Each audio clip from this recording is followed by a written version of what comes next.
part of funerals I'd always hated the most was the lull between entering the house after the burial and the brewing of the first cup of tea. The banal normality of the act of boiling the kettle, the hushed whispers between the suited and booted about how the weather had held or deciding whether the priest had embarrassed himself or not. All these actions conspired to make me want to do something completely insane, like show my arse or tweak my great aunt's white bottom. It happened every time. Not that I actually did the things I fantasized about doing, but just that I'd bite the inside of my lip until it drew blood with the tension of stopping myself from doing them. And so it was that I found myself staring at the phantom steam of the kettle twirling in the air, nonchalantly, whilst tasting the familiar coppery twang against my tongue. Everybody's acting like everything's okay, I said to myself, but it's not. Everything's not okay, and probably never will be again. There's Auntie Margot talking about the state of the road outside the church. There she's getting more incensed by the second about the potholes and the uneven cowboy job the council had done. I wish she'd shut up and show everyone her tits. My father's dead and I want his sister to show her tits to even out the atmosphere. Just stop pretending that everything's normal. She catches my eye and I smile at her sweetly. She dips her head sympathetically and I have to turn around and face the windows lest I yell, "Show us your tits, Auntie Margot." Yes, the full force smack in the face of normality just after you put someone you love on the ground is one of the only facets of life that I don't trust myself around. I want to climb on the table and yell, "He's in a box, he's 6 feet under, his eyes will soon fall away to nothing and the sockets will fill with beasties. But enjoy your cup of tea, yeah? Enjoy your bloody tea." I have to catch myself, swallow the words until they pool in my stomach and disintegrate like so much rotting flesh. Big Marty arrives with so much mafioso swagger that he might keel over with the physical pressure of it any moment. He got the big black coat on, it wearing him more so than him wearing it. He's waving at people as he swerves around the kitchen, a cross between Don Corleone and the Pope. The women catch his hand and he condescends to speak with them for a few seconds. "Oh, how are you, Moira? 'Tis a terrible business, isn't it? How's the flower shop doing?" Moira tells Big Marty that it's slowed down since arrival opened up a few doors down. He tells her it's a bloody liberty and that he'll sort it out, and I know he will too. Dad's still in a box in the ground though, even with all this going on. Someone hands Marty a cup of glorious, life-affirming, nay life-giving tea. He spots me and I flush red. He'd always made me nervous and I've never really known why. Maybe somewhere at the back of my mind, somewhere far off that I can't really get to, I know that he thinks I'm a pleb. His handshake suggests otherwise, but he's a politician after all. "Ah, wee Michael, look at you there, the man of the house now. A credit to your mother and your father. God rest him. It's a pity you two didn't see eye to eye. Myself and my father were very different too." I bite down on my tongue until it hurts. I imagine taking the tea from his hand and throwing it back in his face. It might be too milky to scald, but that's fair enough, but I don't want to hurt it.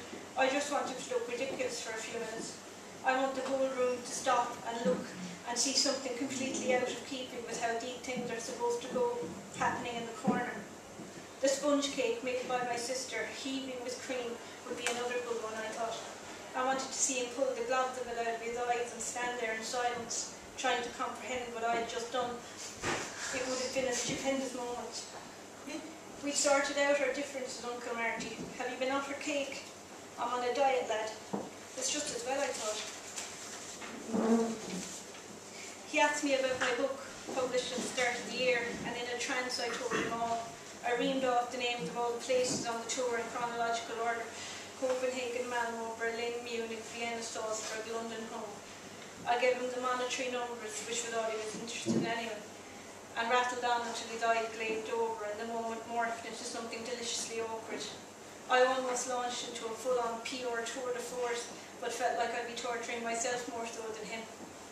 The conversation petered out until he put his hand on my shoulder in a soap opera meaningful way, and I caught his eye graciously, just long enough for it all to seem genuine. And he bounded over to some other poor bloody soul. I stuffed a too large piece of cake into my mouth and felt it sting where I'd bitten myself. The kitchen became like a conveyor belt of despair. Lots of very sorry people being very sorry caught my hand and felt my cheek, each one in quick succession of someone else who was even more sorry than the last, like it was a competition to see who could be the most sympathetic. I ranked them all from 1 to 10, 10 being the most sorry, 1 being just as emotionally retarded as myself, and therefore people I liked more than the ones ranked at 8, 9 or 10. Mrs. Anderson was a definite 10. You look wrecked, wee Michael. Will you take a chair? Have a cup of tea. It was peaceful in the end, and he'd be very proud of you today. You're so well turned out. You've done yourself proud. You'll be a rock for the family. Have you had a bit of cake? I nodded where nodding was needed, and shook my head where shaking was needed, and took her hand when she took mine, and smiled when she was smiling, and looked solemn when she was solemn at me. It went pretty well, although I still wanted to pull my pants down in front of her and say, I'm a big boy now. I'd say it over and over again until someone had to carry me from the room, tie me to my bed and bolt my bedroom door shut. When she was finished, say something to Michael, round 1, she squeezed my hand and joined the huddle of women around the kitchen table, half camouflaged by sandwiches. Sandwiches, cake and tea, that was the cure. A conjurer's potion to tame and heal the thumping, bludgeoned heart.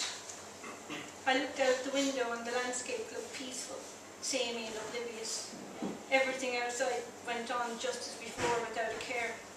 The brook babbled on, just like out Moira about a world going to hell in a flower basket.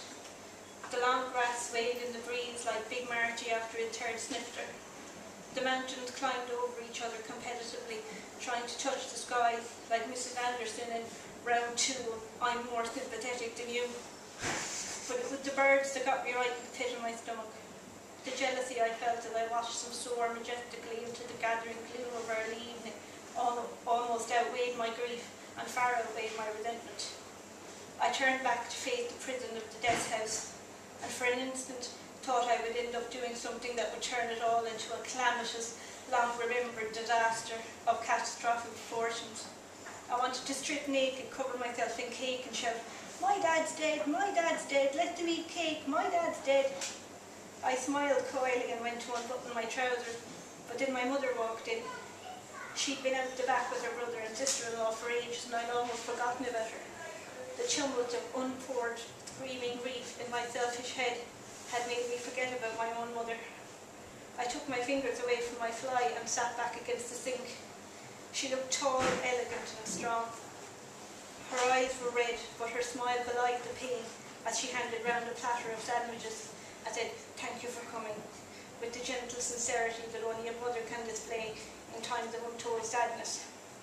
Would you like a sandwich, Mikey love? There's cheese, ham and pickle in there, your favourite.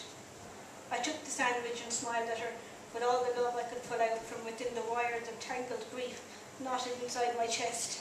Thanks, Mum, I said. Thanks. And I sunk into the crowd that painted the kitchen black in all angles and just caught the light, the dying light outside. I melted into the monochrome palette with quiet ease because I was just the same as the rest of them.